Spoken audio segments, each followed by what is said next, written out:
Hello, I'm Marshall Masters, publisher of Yowza.com, that's YOWUSA.com, and co-author and publisher of Planet X Forecast and 2012 Survival Guide. In this, our first show for Planet X Special Report, we're going to take on two of the questions that seem to come into our email boxes most often. Where is Planet X, and what is the most likely worst-case scenario?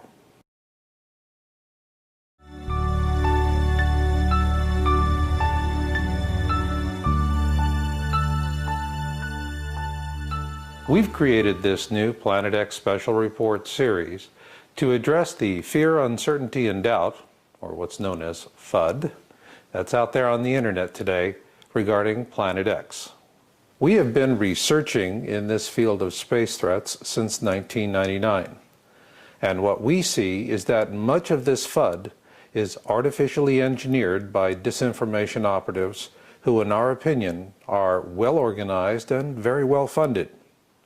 Another question we do get from folks is, what would a Planet X flyby look like?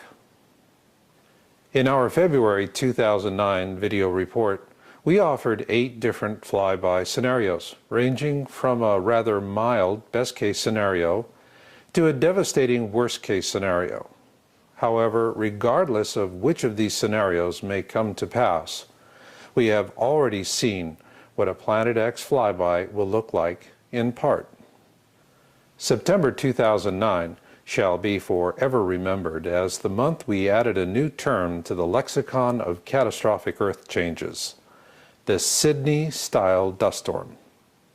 On September 22nd, Sydney, Australia, and its adjacent communities were blanketed with dust from the red soil blown in from the western regions of the country. As you can see in this comparative of the Sydney Opera House, the clear, beautiful blue skies of this modern city were choked with a blinding red dust that blocked visibility. It forced the young, aged, and infirmed to remain indoors, while the many commuter ferries that crisscross Sydney's bay each day with work-bound commuters were forced to remain idle at moorings.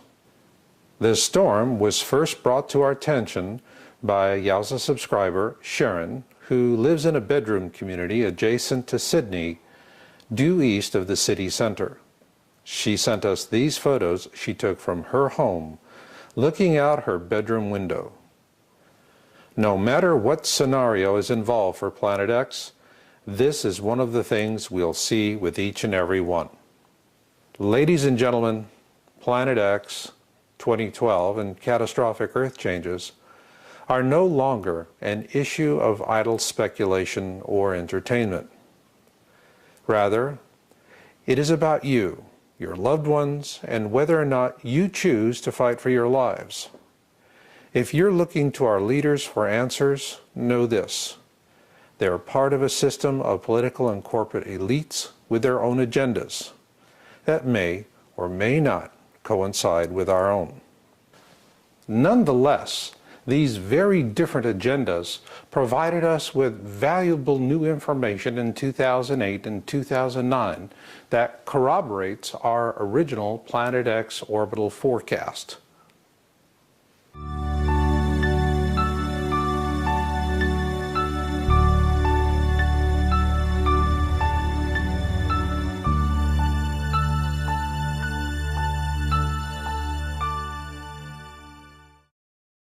Beginning in 2008, we saw the onset of a massive disinformation campaign. And the goal of this campaign was to lead people down unproductive rabbit holes so that they would become discouraged and leave the topic. Well, it's not working for them. And in fact, what we did find was rather valuable information. To understand that, we need to start with their principal attack method, what we call the ecliptic false positives. The best way to visualize the ecliptic is to start at a point in the center of the sun and then go out in a flat plane from there through the known planets and moons of our solar system, and finally on out to the 12 constellations of the zodiac. This is what we call the ecliptic, the plane of our solar system. Above the ecliptic are the northern skies. Below the ecliptic are the southern skies. For the purpose of this program, we need to replace the designations of east and west, so to speak, with towards the center of our solar system and out to the edge of the solar system. The ecliptic is an important concept for understanding where Planet X is presently in relationship to our Sun and to using these ecliptic false positives. The first ecliptic false positive surfaced in early 2008 with the missing Orion star panels, as reported by YouTuber No Star Panel on our site. Powerful disinformation groups had managed to corrupt the celestial databases of 3 major sky viewing websites. The purpose was to mislead the public by falsely drawing their attention with planted information along the ecliptic and out beyond the edge of our solar system. Towards late 2008, this scam sputtered out, and disinformation wolf packs began pushing people in the opposite direction, towards the center of our solar system, with a new scam. We call them the bogus cell phone sundog photos and Soho red herrings. By early 2009, the public began catching on to these scams, and citizen journalists on YouTube began debunking them. We cannot begin to tell you how pleased we were to see this. It reminds us of that great quote from the American President Abraham Lincoln. You can fool all of the people some of the time, and some of the people all of the time, but you cannot fool all of the people all of the time. Ladies and gentlemen, you're not sheeple, and you're not buying these disinformation scams, and the operatives and those who employ them know it.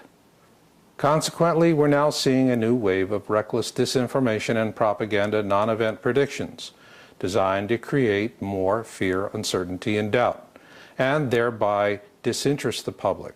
So beware.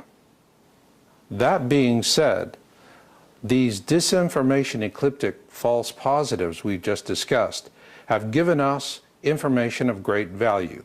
It is because now we know where not to look for Planet X at this time. Rather, we need to keep looking where we have always looked, towards the southern skies. Not just because this is the very part of the sky disinformation wolf packs want to turn us away from, but also this is because where the available science we're reporting on our site continues to point. So with all this in mind, let's see if we can cut through this malevolent fog and take a look at where we believe Planet X could have been in September 2009.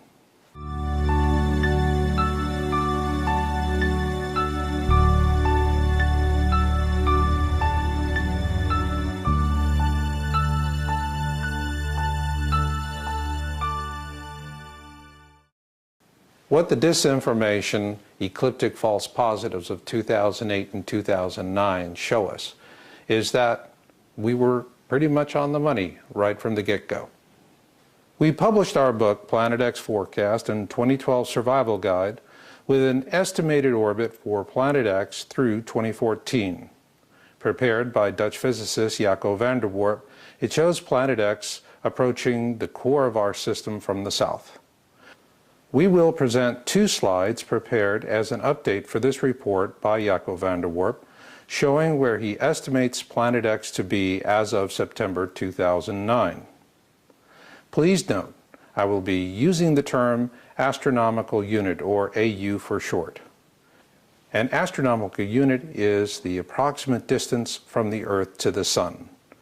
For example, the Earth orbits the Sun at a distance of 1 AU. Jupiter, on the other hand, orbits the Sun at a distance of 5.2 AU. Or in other words, it is 5 times further away from the Sun than the Earth. Now let's take a look at our first slide. In this slide, you can see the orbital path of Planet X, which is steeply inclined to the ecliptic.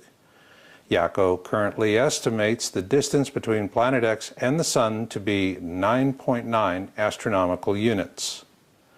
Now let's imagine we're standing on the South Pole. Here is slide number 2. Here we're looking above the horizon at an angle of approximately 60 degrees, and Planet X is in the constellation Pictor. Now let's address the 5 reasons why we're not seeing Planet X at this time.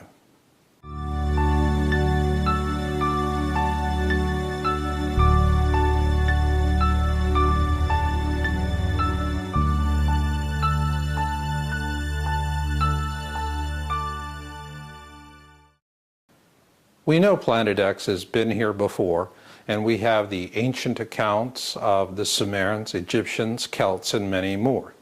They've all given us various different descriptions of the object.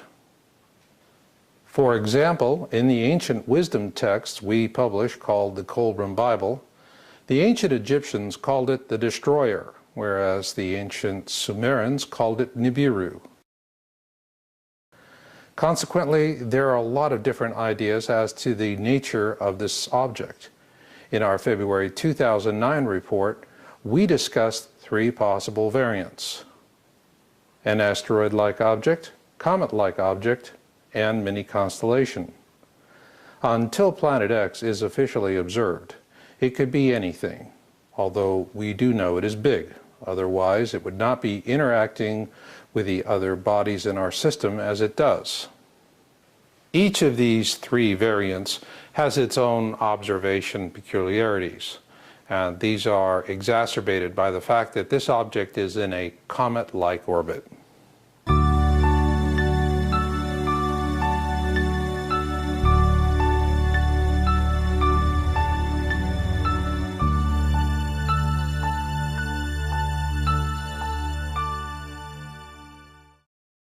Regardless of what type of object Planet X turns out to be, one thing we do know is that it is in a comet-like orbit, and that makes it very unpredictable. A good example is comet Hale-Bopp.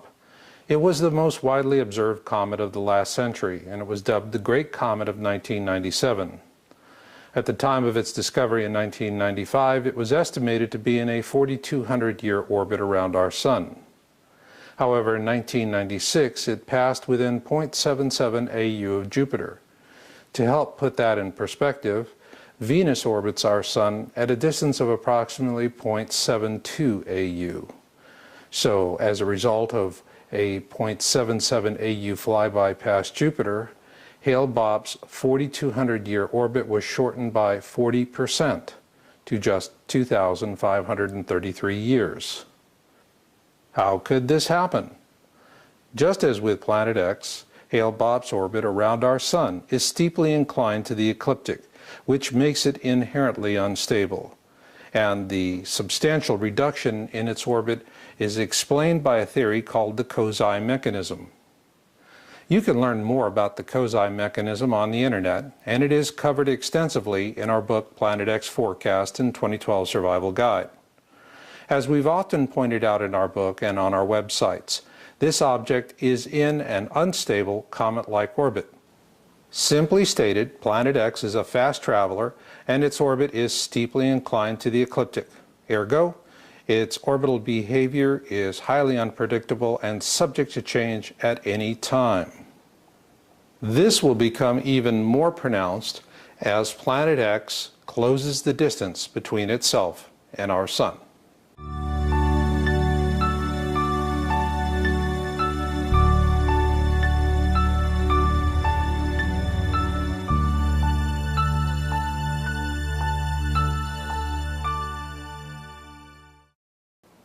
The closing distance between Planet X and the Sun is very important for us to consider. Now let's take another look at that first slide prepared by Jaco van der Warp. He currently estimates the distance between Planet X and the Sun to be 9.9 astronomical units. That is nearly twice the distance between Jupiter and the Sun. This is an important fact because comets are not typically observed until they're inside the orbit of Jupiter. They must come this close to the Sun before they develop a coma and tail. This in turn helps to also explain why Planet X is going to be difficult to observe at this time, assuming it is a comet-like object.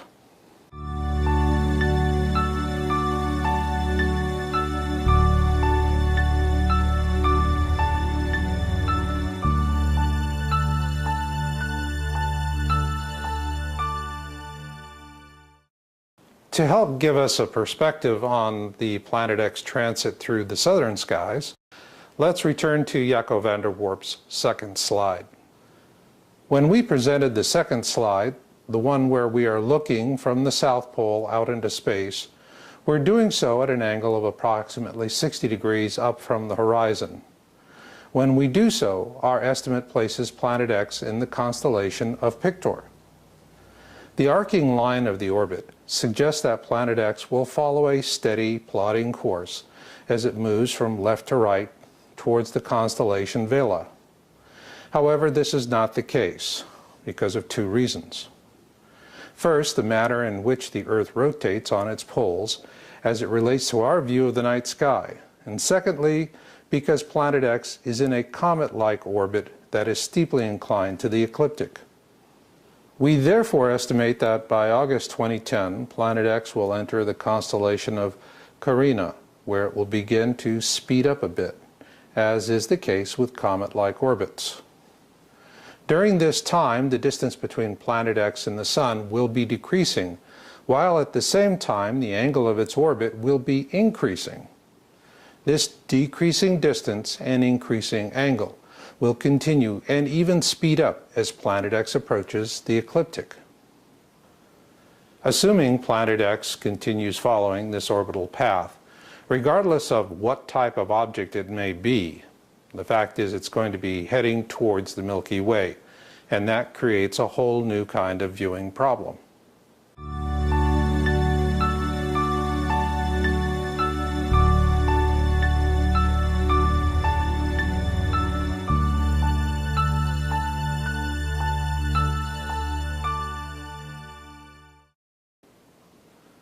When viewing an object in the night sky, you must be able to differentiate between it and the star field behind it.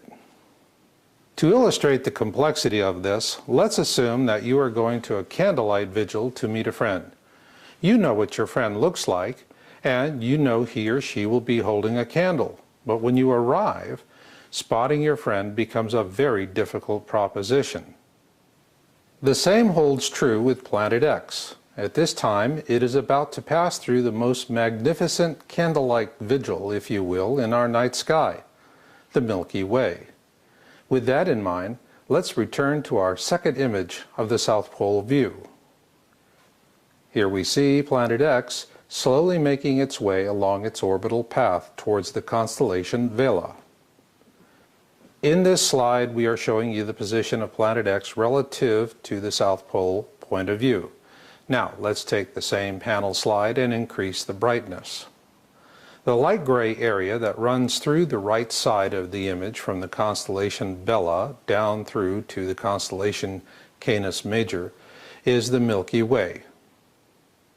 So not only is Planet X twice the distance from our Sun as Jupiter, it is passing through an area of the sky that receives less than 2% of our attention, and one with a very dense background star field at that. Ergo, what you've got is the proverbial Planet X needle in a cosmic haystack. So who will officially announce the discovery of Planet X? Certainly not some run-by fruiter with a cell phone.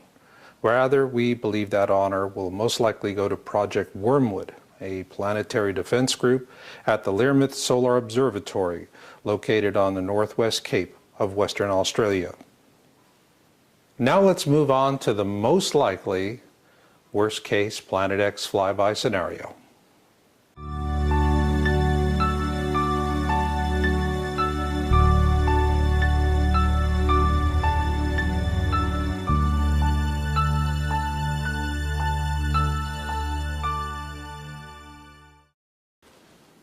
This is the difficult part of this video briefing for us as Planet X researchers, because we really do understand how these various different Planet X flyby scenarios could work out. I can remember back in 2002 and 2003 when I was making guest appearances on Coast to Coast and saying clever things like, the surface of the Earth could wiggle like a bowl of Jell-O. With a comfortable distance of time, such clever radio sound bites were all too easy. Yet as clever as they were, perhaps it turns out they could be closer to what may happen than I could have imagined. In February of this year, we published a report with 8 different flyby scenarios, ranging from the best case to the worst case. I strongly urge you to view that video if you have not already done so. In this video briefing, I'm going to take a look at what could be a likely worst case scenario. I want to strongly emphasize to you before I do this that there is no true likely worst case scenario. This is an unstable object, it's a fast mover, and things could change at any time. I want to strongly urge you, the viewer, to understand that when Planet X crosses the ecliptic, you will go into an area we call the kill zone. We fully explained the kill zone in our February 2009 report. For now, what we need to keep in mind is that this is when the worst case, or the best case scenario for that matter, will occur. Assuming there can only be one best case scenario and likewise one worst case scenario, the odds of one of the other happening is 50-50. This is because a best case scenario can only happen if Planet X passes through the kill zone while it is on the side of the Sun opposite from Earth. However, if Planet X passes through the kill zone while it is on our side of the Sun, then that is when the most likely worst case scenario will occur. As we have stated in this video and countless other times, this object is a fast mover in a comet-like orbit, and it is unpredictable. So a definitive estimate as to whether we'll have a best case or a worst case scenario is virtually impossible. Even if we could somehow manage to connect all of the computers in the world together to form one massive computing machine, it would be hard-pressed to better our 50-50 odds at this time. Because of these limitations, the best we can do now is to prepare for the worst and hope for the best. And there's only one way we can really do that at this point in time. We must look beyond the limits of traditional science into a realm of inquiry where we take into account prophecies from the Holy Bible, Mother Shipton, Nostradamus, Leonardo da Vinci, and many others. Taken all together, what we see is a recurring pattern consistent with the pole shift prophecy of the sleeping prophet, Edgar Cayce. With this in mind, we've watched the trailers for the forthcoming 2012 movie by Sony with great interest. While there is nothing in the trailers to explain how these events come about, what we see as Planet X researchers is very clearly an Edgar Cayce pole shift. So if you really want to know what the worst case scenario would be, then go watch the movie. And yes, keep in mind it is Hollywood, and that they are taking creative license, and that they tend to exaggerate things. However, when we look at it, at least from what we see from the trailers, it's a spot-on Edgar Cayce pole shift, complete with mega tsunamis, superquakes, and supervolcano eruptions. One thing we've noticed with Sony's 2012 movie trailers is that they open with this really ominous 2012 Mayan prediction. Well, the Maya were telling us something much more than that. Yes, it's the end of an era, but it's also the beginning of a new era. And let's keep that in mind as we look at what could be a possible worst-case scenario for 2012 and beyond.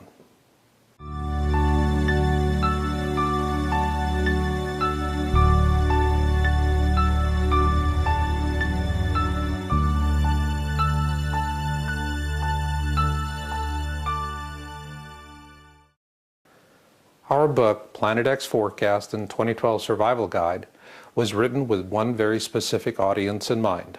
Not dabblers, not those who are curious, but rather we wrote it for people who get it and want to get through it. And for that reason, we've listed out the various catastrophic threats. Well, topping that list is solar violence. Even if, for the sake of argument, Planet X was completely taken out of the picture for 2012, are there still threats? Are there still concerns? Well, yes, there are. And you should be very concerned, because our current solar cycle will reach its maximum in 2012. And if what the scientists are telling us holds true, that's when all hell breaks loose. So what will all hell breaking loose look like in 2012? Well, we have a historical model for that. It's called the Great Storm of 1859.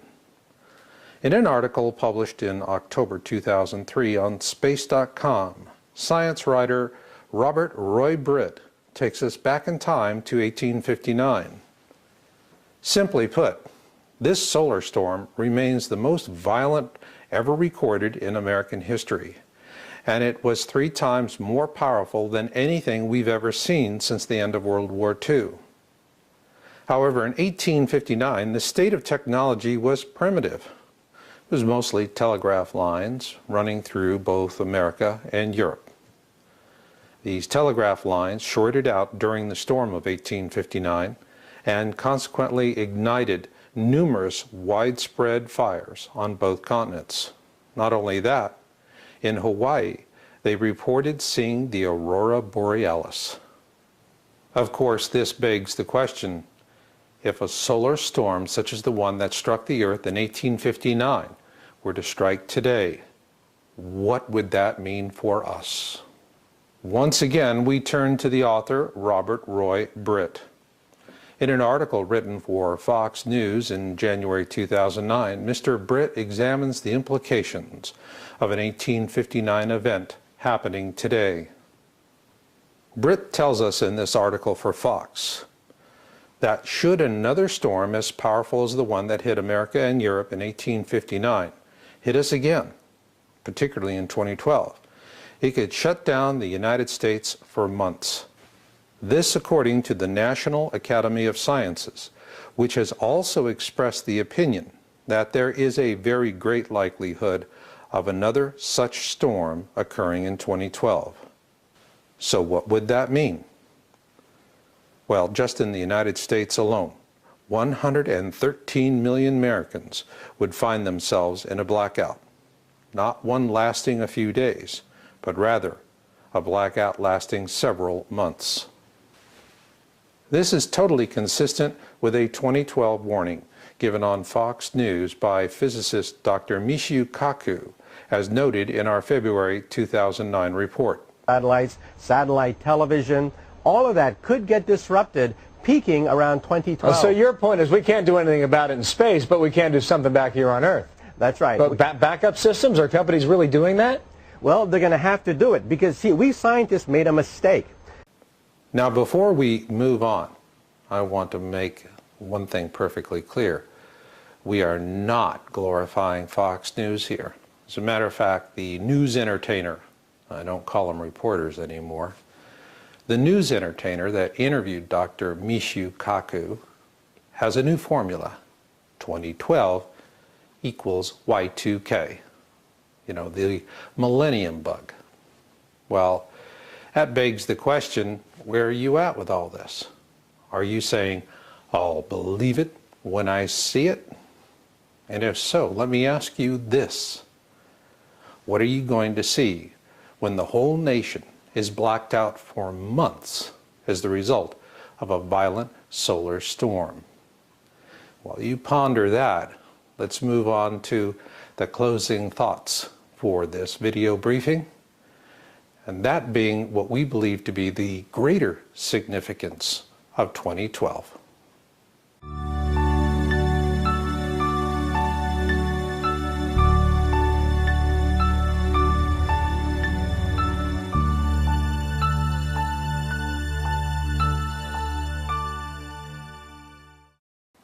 When we first began researching Earth changes, space threats back in 1999, and then later moving into Planet X research in 2001, we really didn't see 2012. It simply was not on the radar scope. However, as the years passed and the data came in, we began witnessing this incredible convergence upon this 2012 date.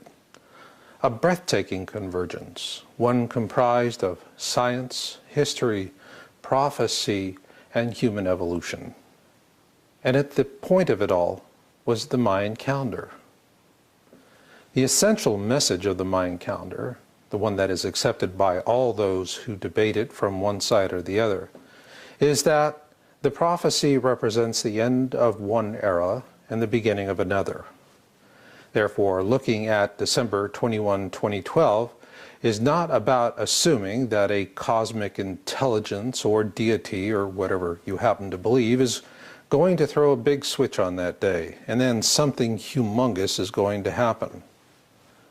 As Planet X researchers, it is just a waypoint for us. That's all.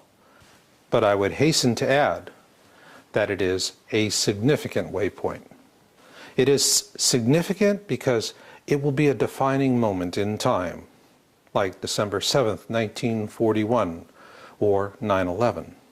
We believe that 2012 will be remembered as a year of redemption, a time when humanity is forced to examine its foibles and to realize that we have not been good guardians of this world.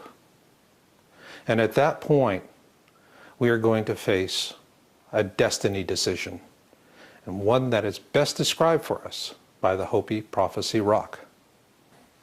The Hopi Prophecy Rock is centuries old, and it tells us that if we continue along on our present path of service to self, based on greed, fear, and exploitation, then we will become a slave species for countless generations to come. And only until our world has been so brutally raped that it is of no interest to anyone will we be given our freedom for whatever time remains. But if we redeem ourselves and choose the service to others path, what happens then? Well, something beautiful. This other path will lead us in a direction of compassion, coexistence, tolerance, and a loving respect for each other and our world. Should we find the courage to make the wise choice, to take the noble path, where will it lead us? To a bright future. The generation that follows 2012 will be the most important population of humans in the history of our species. They will lay the groundwork of the future. They will rebuild. They will move on. And consequently, our descendants will make their ways to the stars. There, they shall not number in the billions, as we do today, but in the hundreds of billions. And it will be a bright and enlightened future for our species. So imagine with me for just a moment this distant future, and assume that you are one of our future descendants, grateful for our noble sacrifices, and looking back in time at the year 2012, the year of redemption. How will you remember it? Well, for us, 2012 will be the last year of this era, and likewise we'll have 2013 and 2014 and so on.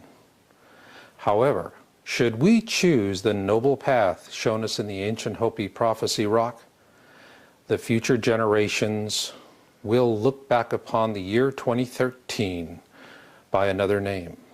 They will call it 1AE, for the first year of the Age of Enlightenment. We at Yowza.com do all that we do because we're in it for the species, and because we do believe that humanity will make the wise choice. We will take the noble path, and there will be a 1AE. And I'll leave it on that note.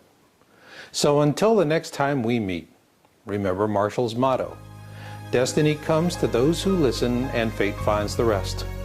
So learn what you can learn, do what you can do, and never give up hope.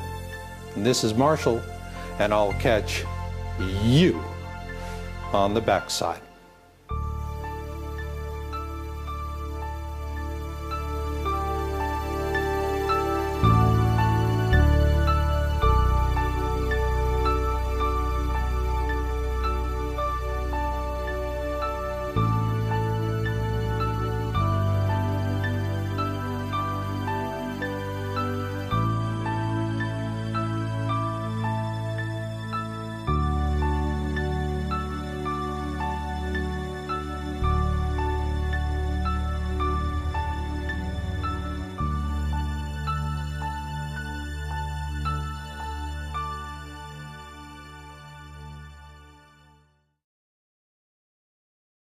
Planet X Forecast and 2012 Survival Guide. In this, our first show for Planet X Special Report, we're going to take on two of the questions that seem to come into our email boxes most often. Where is Planet X, and what is the most likely worst-case scenario?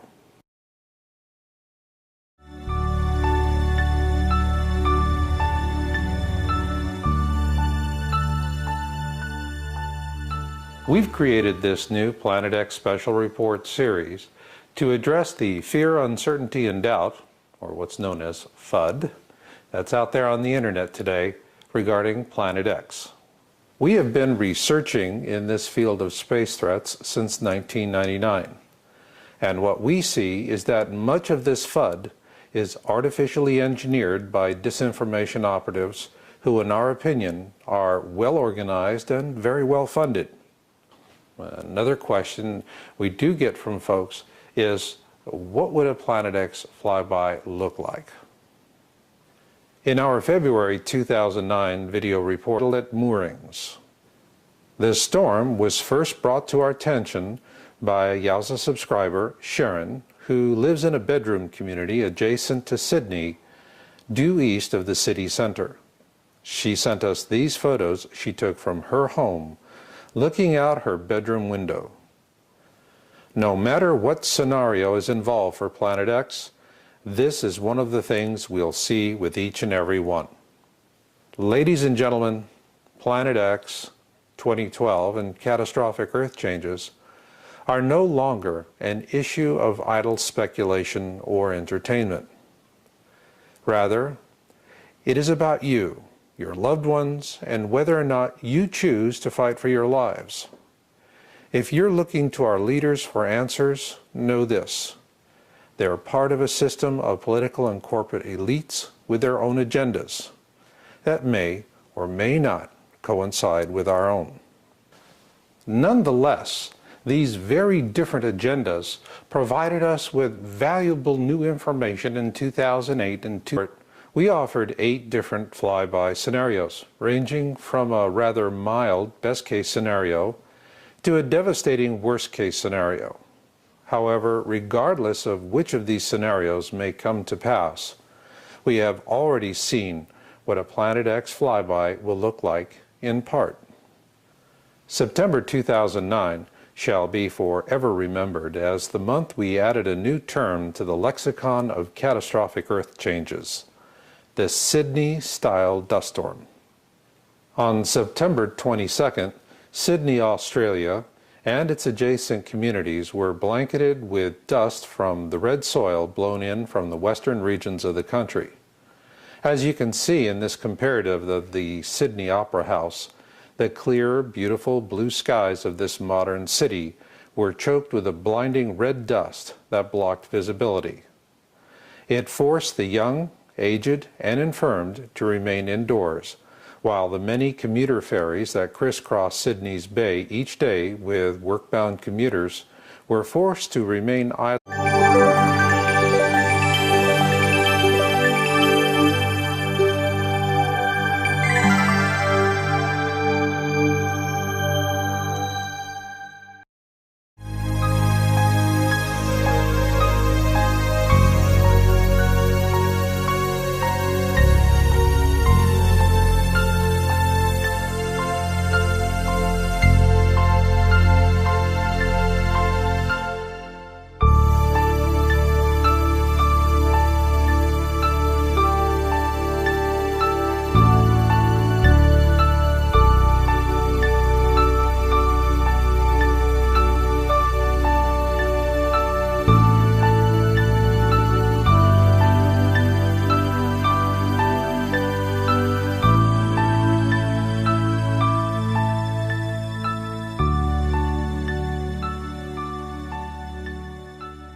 Hello, I'm Marshall Masters, publisher of Yowza.com, that's YOWUSA.com, and co-author and publisher of 2009 that corroborates our original Planet X orbital forecast.